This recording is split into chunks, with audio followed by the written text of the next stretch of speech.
Nous voici encore dans ce second numéro qui parle des jobs étudiants en Belgique. Alors, précédemment, je vous ai fait une vidéo qui parle de voilà, comment trouver les jobs étudiants, expliquer un peu c'est quoi les jobs étudiants et les heures qu'il faut. Aujourd'hui, on va parler de quelques erreurs que beaucoup commettent et qui leur coûtent par après en ce qui concerne les jobs étudiants.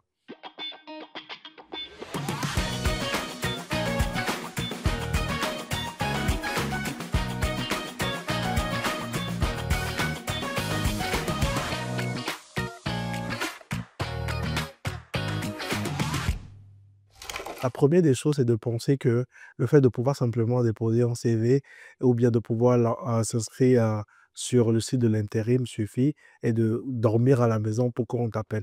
Non, il faut souvent faire des suivis. Il faut même aller, lorsqu'il s'agit des restaurants ou même des surfaces comme avec des Deleuze, Carrefour et tout, il faut souvent même aller régulièrement pour faire un suivi. Demandez même à voir le responsable afin de lui présenter votre CV et de lui présenter votre motivation pour pouvoir travailler en job étudiant chez eux.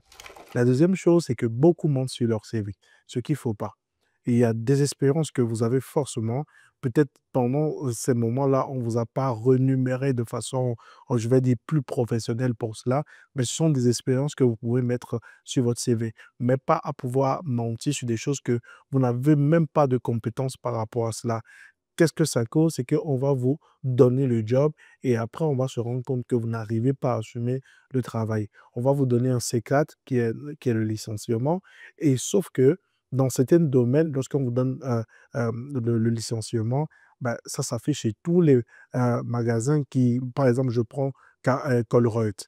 Lorsque vous dites, par exemple, que vous avez l'expérience par rapport à tout ce qui est, je vais dire, préparation de commandes et vous n'avez pas la capacité vraiment de pouvoir assurer et qu'ils vous licencient, donc vous ne pouvez plus travailler dans tous les magasins Colruyt. Et donc ça, c'est grave. Donc, c'est des trucs qu'il faudrait éviter. Peut-être parce qu'à Colruyt, ils ont plusieurs branches. Il y a ceux qui sont dans les magasins, il y a ceux qui sont dans les entrepôts pour les préparations de commandes et il y a plein d'autres possibilités. Peut-être postuler là où vous avez la capacité de pouvoir tenir et de pouvoir vous en sortir. Et donc, du coup, c'est très capital de pouvoir éviter de mentir sur son CV et après, ça vous cause des licenciements pour rien du tout. La troisième chose, c'est de pouvoir prendre des jobs où vous ne pourrez pas vraiment assurer par rapport à la distance. Il y a des heures de bus, dans certains endroits, il y a des heures de bus qui terminent un peu plus tôt et des fois, vous êtes censé travailler peut-être après ces heures, bon, l'arrêt de ces heures de bus-là. Et donc, du coup, vous ne savez pas forcément y aller si vous n'avez pas, par exemple, de véhicule. Et donc, ce qui fait que beaucoup, par exemple, dorment à la gare pendant 2 3 heures afin d'attendre l'heure pour pouvoir aller travailler, ou bien même après avoir travaillé, ils dorment voilà, dans les arrêts de bus pendant 2 3 heures afin d'attendre le démarrage du passage des bus. Ça, c'est quand même pénible parce que voilà, les conditions, c'est pas quand même euh, ça pour pouvoir dormir dehors. On peut mieux s'organiser, moi, je pense, afin de pouvoir voilà, accéder à des jobs plus accessible. C'est vrai qu'on dit qu'il faudrait se battre, mais il faudrait savoir aussi gagner du temps, franchement. Donc, si on n'a pas le choix, oui, on peut voir autrement. Bon, il y a des systèmes de covoiturage des fois, mais c'est pas aussi répandu dans tous les types de jobs. En fait, moi, je pense que on peut faire les jobs étudiants pour vivre et non pour survivre. Et quand tu commences par dépasser tes moyens, c'est là que tu te vois obligé de pouvoir aller faire plus de jobs étudiants afin de pouvoir avoir plus d'argent. On a vu beaucoup de personnes à l'arrivée parce qu'ils se sont dit, bon, maintenant on est en Europe, on va commencer par porter, je sais pas moi, du Zara, du Gucci, des choses de marque. Et donc, ils ont besoin d'argent pour pouvoir porter tous ces trucs-là.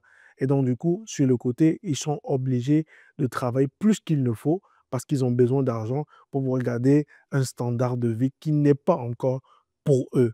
Oui, c'est peut-être en Afrique, tu avais ce standard, mais tu viens d'arriver dans un monde où, voilà, c'est autrement.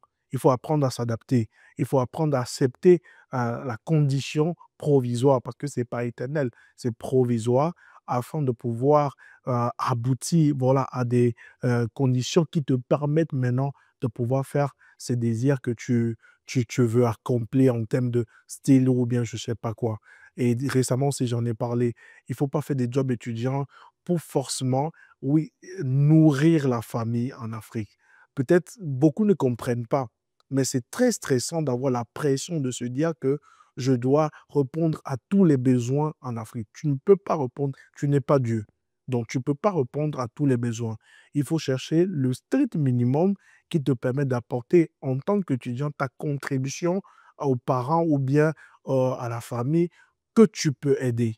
Mais dire que tu vas porter la charge de tout un chacun te pousse à pouvoir travailler plus et des fois même, ça t'empêche de pouvoir bien étudier. Donc, ce sont des erreurs qu'il faudrait éviter. La dernière chose, c'est qu'il ne faudrait pas accepter voilà, tout type de conditions lorsque tu es en train de faire tes jobs étudiants. Il faut connaître ses droits et ses devoirs. Et lorsque tu es dans tes droits, et il faudrait savoir les réclamer. Il faudrait être correct. Il ne faudrait pas vouloir chercher à tout prix, dans son job étudiant, à duper les gens.